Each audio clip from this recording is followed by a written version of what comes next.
Jadi kami dari mahasiswa UIN Dato Karoma Palu ini yang ada KKN di Jonooge ini mau bertanya seputar sejarah Desa Jonooge.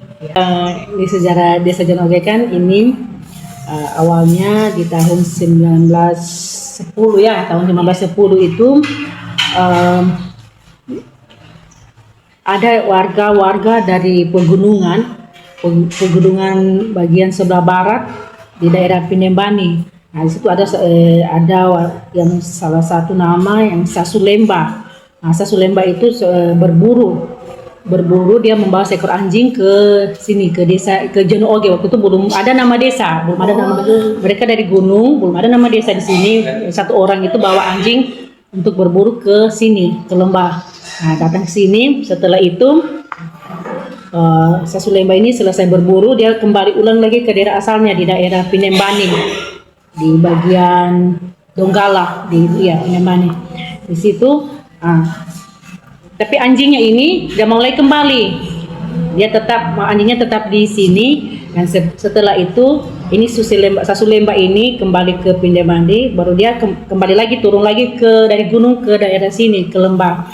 Nah, di situ dia membawa ada beberapa keluarga, dia mengajak keluarganya yang bernama itu Sumbajono yang ini kepala suku yang pertama di Desa Jonooge di tahun 1910 sampai 1911. Nah, dia bawa keluarganya bernama Sumbajono di tahun itu. Setelah mereka berburu lagi, jadi para pemburu ini, mereka ini memutuskan untuk tidak akan kembali ke gunung lagi, ke Pinembani. Mereka bertahan di sini, bertahan di daerah sini, di lembah di sini. Jadi mulai dari situ keluarganya mereka mulai datang turun kemari dari Pinembani, dan mereka semakin banyak yang datang untuk mengikuti kelompok di sini. Nah, jadi Sasulemba ini akhirnya mereka membentuk satu perkampungan yang bernama Kampung Jonooge yang dipimpin oleh seorang kepala suku yang bernama Sumbajono. Dengan seiringnya waktu, perkembangan zaman, sebutan dari seorang pemimpin itu mengalami perubahan dari kepala suku menjadi kepala kampung. Kepala kampung pada tahun 1918. Itu. Dia kan kepala kampung, dan akhirnya setelah itu kepala desa. Kata Jonooge itu berasal dari kata Kaili, di mana Jono artinya alang-alang dan oge itu artinya banyak. Dulu di sini itu tumbuh itu alang-alang yang banyak, makanya mereka kasih nama itu Jonooge. Jono itu alang-alang, bahasa Kaili rumpun daa, itu Jono itu alang-alang kalau bahasa. Jadi itu oge itu banyak, makanya dikasih nama desa Jonooge. Itu asal usulnya. Kalau untuk agamanya, Bu? Agama mereka itu, agama pertama itu mereka agama Kristen. Masih Kristen. Karena sudah mayoritas di sini dulu. Mayoritas dulu sini tuh Kristen.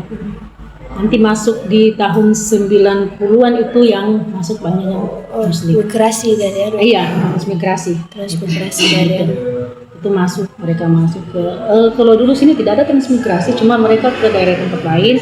Ada yang datang warga Jawa itu yang pertama, seingat saya itu Pak Paimon dengan ada berapa orang itu yang pertama datang di sini. Mereka itu datang bertani di sini. Berarti belum belum domisili. Belum, masih tempat untuk cari saja. Mereka kontrak lokasi, cuma datang untuk bertani di tahun 90-an ke atas. Baru mulai kapan itu ada berbagai macam di sini? Agama dari suku budaya ya. Sudah ada, tapi memang itu belum banyak yang dari agama Muslim. Tapi kalau Bugis, yang pertama dulu Bugis dulu baru Jawa. Bugis itu di tahun 80-an di sini. Kalau dari suku Bugis itu 80-an. Kalau adat istiadatnya apa? Kalau untuk kayak yang membuat kerukunan di sini, adat istiadat yang dibuat begitu ada? Di sini adat istiadat ini adat-adatnya, Bu. Untuk adat kalau di sini kan banyak Kaili. Ya, jadi adat istiadat itu adat Kaili. Kaili. Kalau yang per tahun adakah Ibu? Yang dibuat kayak untuk supaya kerukunan umat beragama begitu? Kalau untuk di sini Acara adat begitu? untuk acara adat sepertinya Belum ada. belum ada. Tapi yang kuat di sini adat Kaili. Adat Kaili. Kaili yaitu mayoritas tuh. Iya, mayoritas ini. Kaili Daa atau Kaili rumpun Daa dia. rumpun Daa. Iya. Dia suku Kaili dia, tapi dia rumpun Daa. Kaili Daa.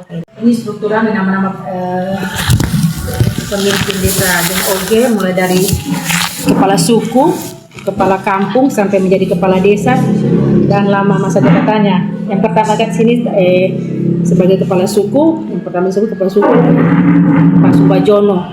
Dia mulai dari tahun 1910 sampai 1911. Baru dari tahun 1912 sampai 1917 di sini Sotinguju masih juga disebut kepala suku. Nah, setelah itu masuk di kepala kampung. Kepala kampung sini dari tahun 1918 sampai 1922 di sini Pasitawa. Nah, setelah itu di tahun 1923 sampai 1930 masih disebut kepala kampung. Sini atas nama Sanjo. Sanjo. Ada jalan Sanjo itu Ada. diambil dari namanya Bapak ini? Iya, Sanjo. Diambil dari sini, dari sana Sanjo yang keempat itu. Baru setelah itu masuk sudah di kepala desa, disebut sebagai kepala desa dari tahun 1931 sampai 1962. Di sini yang memimpin kepala desa atas nama Yurasuku Ye Sumbajono. Makanya sedikit juga Bu, karena di sini sudah banyak beragam suku, adat istiadat, lalu agama juga berumpun banyak di sini tuh. Pernahkah ada suatu kejadian kayak bentrok begitu? Oh tidak pernah, dan mudah-mudahan tidak. Amin. Jangan pernah. Jadi di sini sampai dinamakan itu kampung Pancasila.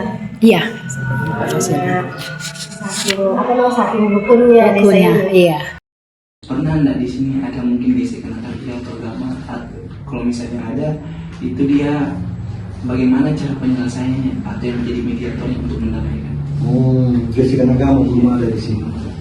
Kecuali gesekan pemiras ada.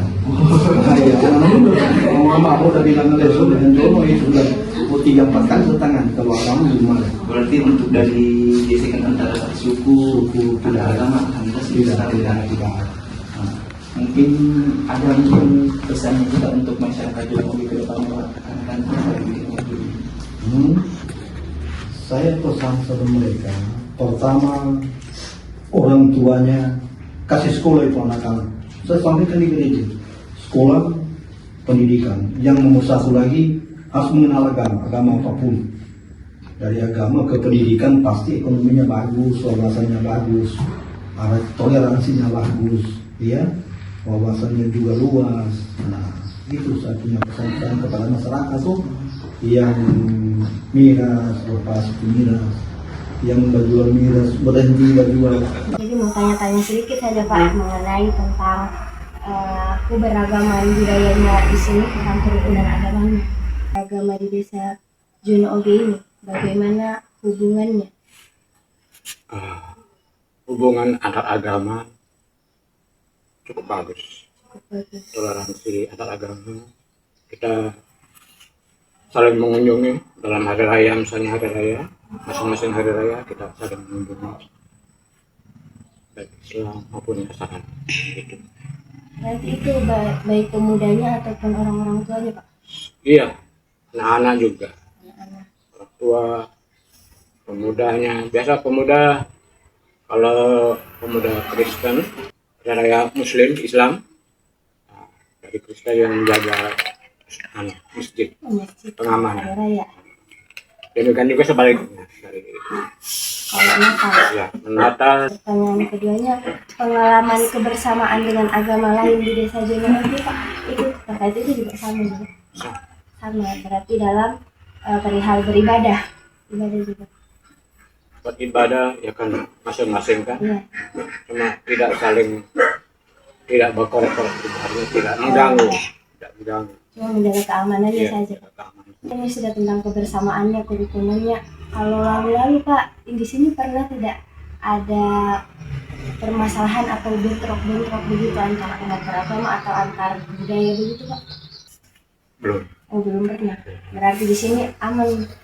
Aman sekali. Keamanan kita jaga, Keamanan kita saat mendukung beribadah. kegiatan tersebut. Mereka saling mendukung. Untuk yang ketiga, harapan kepada generasi muda di Desa Jono Oge ini. Harapan, Iya harapannya. harapannya tentunya mereka tetap bersatu. Tentu saling menghormati satu sama lain. Jonoge kan Pancasila. kampung Pancasila, semua agama ada, suku. Kalau menurut ajaran Katolik ya, tentu sangat toleran dengan agama lain, satu sama lain. Kita tidak pernah mengganggu agama lain.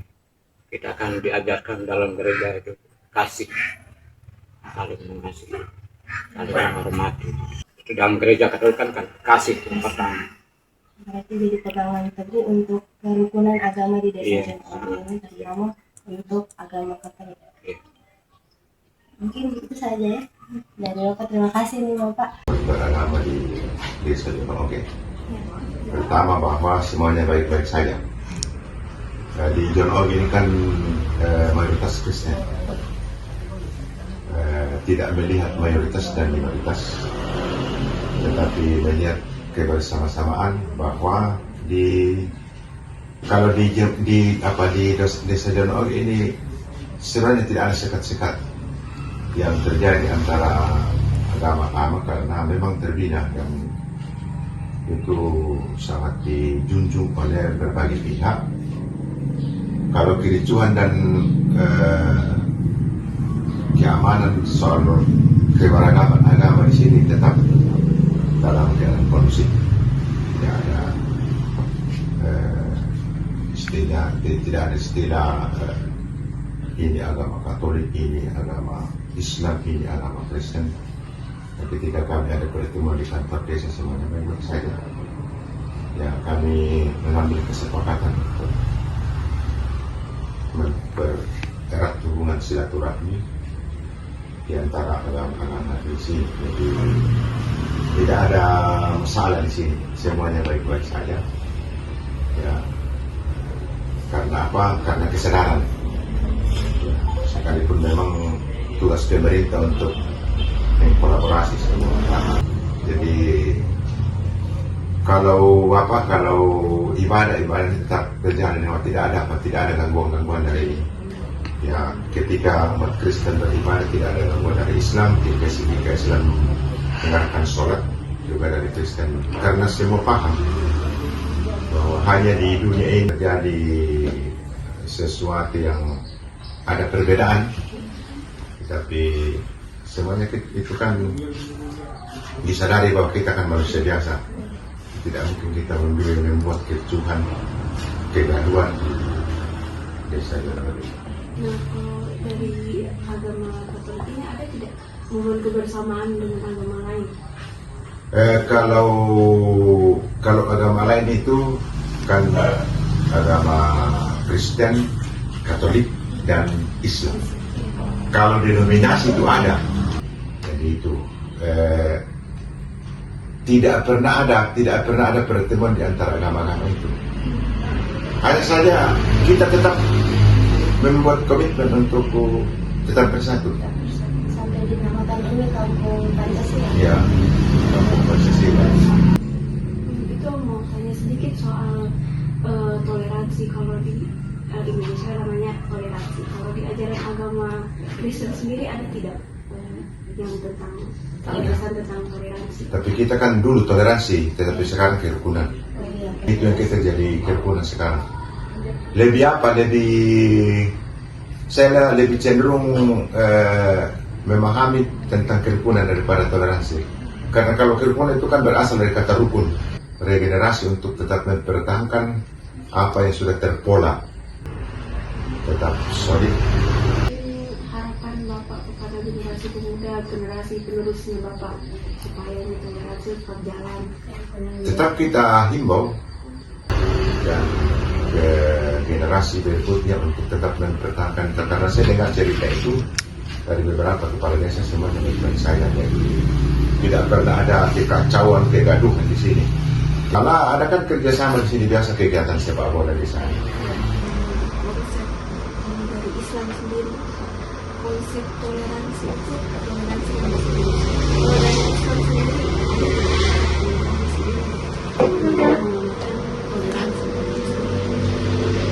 Kalau menambahkan toleransi itu ada sih. Istilahnya kalau bahasa kerennya hablum minallah wa hablum minan nas. Jadi kalau kita supaya selamat dunia akhirat, dua-duanya itu harus jalan. Terutama hablum minallah itu kita rajin sholat, rajin ibadah, rajin amal soleh, itu hablum minallah. Supaya hablum minallah itu bagus, ya kita harus memperbaiki hubungan hablum minan nas. Hablum minan nas itu secara kafah ya, bukan harus dengan keluarga sejajar, secara kafah. Itu konsepnya di situ. Hablum minan nas itu tinggal kita bisa menjabarkan, memperbaiki hubungan sama manusia bagaimana. Kalau secara ibadah kan kita sudah jelas lakum dinukum waliyatin. Tetapi walaupun kita beda agama, tapi dalam soal muamalah, soal dagang perdagangan itu kan diperbolehkan, bebas. Jadi kita berdagang dengan agama lain silahkan, tidak ada larangan dalam Islam. Jadi disitulah konsep daripada agama menurut pandangan Islam. Jadi hablum minan nas itu kalau jabarkan nanti luas. Kalau harapan saya sih kumpul dalam mungkin 1 minggu 1 kali atau 1 bulan 1 kali, itu masih ada ikatan dalam berjamaah. Itu bisa menghindari daripada larinya atau keluarnya anak dalam perbuatan yang tidak baik macam narkoba, minum khamr dan lain sebagainya. Makanya dari sekarang nanti saya cari bibit-bibit generasi supaya Islam itu tetap KKNU ini ya.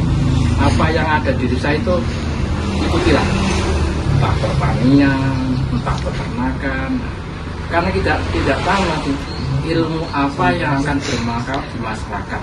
Nah, yang mudah-mudahan apa yang Anda pelajari selama kakak ini bermanfaat lah, tidak melenceng apa yang Anda inginkan.